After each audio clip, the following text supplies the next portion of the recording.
இப்போ நம்ம வந்து பருப்பு பொடி தான் ரெடி பண்ணியிருக்கோம். இது நம்ம ஹோட்டலில் முதல்ல கொடுப்பாங்கள்ல, அந்த பருப்பு பொடி டேஸ்ட்டே சூப்பராக அருமையாக இருக்கும். இப்போ இதுக்கு வந்து பருப்பு பொடிக்கு கொஞ்சம் நெய் அல்லது நல்லெண்ணெய் சேர்த்து நம்ம பெசஞ்சு சாப்பிட்றப்போ சாதம் அவ்வளோ டேஸ்ட்டாக இருக்கும். இப்போ நம்ம இது எப்படி செய்கிறது நம்ம பார்க்கலாம். இப்போ தேவையான பொருளை எடுத்து வச்சுருக்கிறேன். இப்போ நம்ம ஒன்று ஒன்று செய்கிறப்போ அதனுடைய அளவுகளை நான் சொல்கிறேன். ஒரு 2 ஸ்பூன் இருக்கும். இதில் இந்த கப்பில் வந்து ஒரு 1/2 கப்பு கம்மியாக நான் வந்து கடலைப்பருப்பு எடுத்துருக்கிறேன். நம்ம எடுக்கிற பொருட்கள் எல்லாமே இந்த கப்பு அளவில் எடுத்துக்கலாம். இல்லைன்னா ஸ்பூன்லன்னா 2 ஸ்பூன் நம்ம கடலைப்பருப்பு எடுத்துக்கலாம்.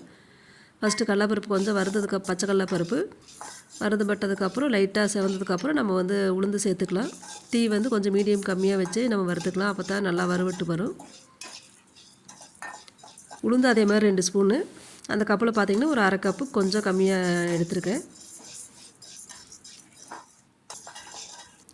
நம்ம சேனலில் பார்த்திங்கன்னா எல்லா விதமான கடலை பொடி மற்ற பொடிகள் ரெசிபீஸ்லாம் இருக்குது. முருங்கைக்கீரை பொடி, கருவேப்பிலை பொடி இதெல்லாமே. அதோட லிங்க்லாம் நான் கீழே கொடுக்குறேன். நீங்கள் அதை எப்படி செய்கிறதுன்னு நீங்கள் ட்ரை பண்ணுங்கள். நான் உடம்புக்கு ரொம்ப நல்லது. இப்போ வந்து பூண்டு வந்து ஒரு 10 பூண்டு சேர்த்துக்கலாம். அது ஒரு 2 நிமிஷம் நல்லா வறுத்துக்கலாம். இந்த பொடி வந்து நம்ம சாதத்துக்கு ரொம்ப நல்ல டேஸ்ட் நல்லாயிருக்கும். இப்போ வந்து மிளகாய் வந்து ஒரு 10 மிளகாய் எடுத்துக்கலாம். நான் இப்போ எடுத்துருக்கிற பருப்புக்கு தேவையான அளவுக்கு நான் வந்து மிளகாய் எடுத்துருக்கிறேன். உங்களுக்கு காரம் அதிகமாக வேணுன்னா இன்னும் கொஞ்சம் 2 சேர்த்துக்குங்க.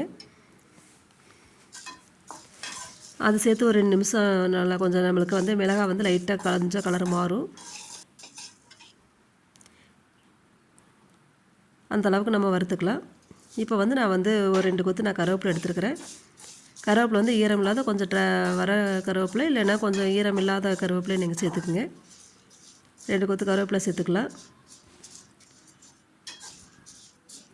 அப்படியே நம்ம சேனல் நீங்கள் சப்ஸ்கிரைப் பண்ணாதவங்களாக இருந்தால் கொஞ்சம் பண்ணிக்கங்க. எங்களோட சேனலில் கொஞ்சம் வளர்ச்சிக்கு நல்லாயிருக்கும்.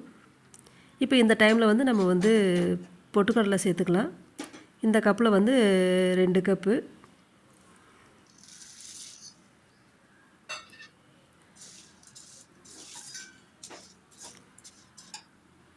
இப்போ வந்து நம்ம பொட்டுக்கடலை சேர்த்ததுக்கப்புறம் வந்து நம்ம அடுப்பை ஆஃப் பண்ணிடலாம். அந்த முதல்ல வறுத்த சூடே நம்மளுக்கு போதுமானதாக இருக்கும். பெருங்காயத்தூள் வந்து ஒரு 1/2 டீஸ்பூன் நீங்கள் சேர்த்துக்குங்க. இப்போ இதை வந்து நம்ம வந்து இப்படியே நம்ம நல்லா ஆற வச்சிடலாம். நம்ம அந்த சட்டியிலே வறுத்த சட்டியிலே நல்லா அப்படியே கொஞ்சம் அந்த சூட்டோடவே இருந்துட்டு அப்புறம் அது தானாகவே ஆறட்டும். முதல்ல வந்து நம்ம வந்து மிக்ஸி ஜாரில் வந்து நம்ம இந்த கருவேப்பிலை, மிளகாய், பூண்டு இதை வந்து ஒரு சுற்று விட்டுட்டு அதுக்கப்புறம் நம்ம வந்து இந்த பருப்புகளில் நம்ம போட்டு அரைச்சிக்கலாம். உப்பு வந்து லாஸ்ட்டாக சேர்த்துக்குங்க. நான் இதுக்கு வந்து 1 ஸ்பூன் சேர்த்துருக்கேன். உங்களுக்கு டேஸ்ட்டுக்கு தகுந்த மாதிரி நீங்கள் சேர்த்துக்குங்க. இப்போ பாருங்கள் சூப்பராக ரெடி ஆயிடுச்சு. நீங்களும் இந்த மாதிரி ட்ரை பண்ணுங்கள். உடம்புக்கு ரொம்ப நல்லது. இந்த மாதிரி பொடி ரெசிபீஸில் நம்ம செஞ்சு வச்சுட்டா நம்மளுக்கு கொஞ்சம் ஹெல்ப்பாக இருக்கும். தேங்க்யூ.